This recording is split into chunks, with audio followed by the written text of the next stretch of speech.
Okay, this one asked us to graph three parabolas, all of the following form. Y is equal to x squared plus bx. So in other words, all the equations had an x squared term in them, and then they also had an x term, right? Something times x.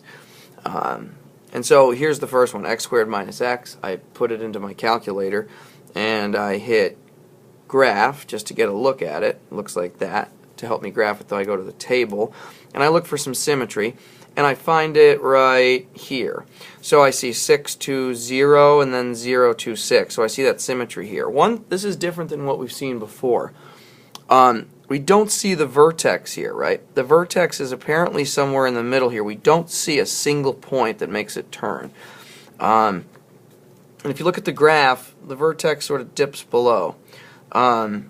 But you don't see the vertex there. It's somewhere in between these two. But anyway, I plotted these points and I got this graph. Okay.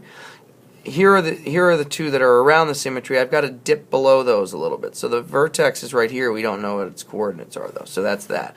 For the other two graphs, I did the exact same thing. I just put it in the calculator, plotted the points. Here are the three graphs. I've got this one here.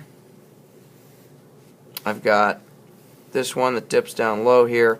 And I've got this one here, which is labeled here. Those are the three. And it says to make three observations of graphs of this type. One, I noticed they all went through 0, 0. Okay, they all do. They all open up, and they appear to have the same width, right? There's not any that are super wide or super narrow.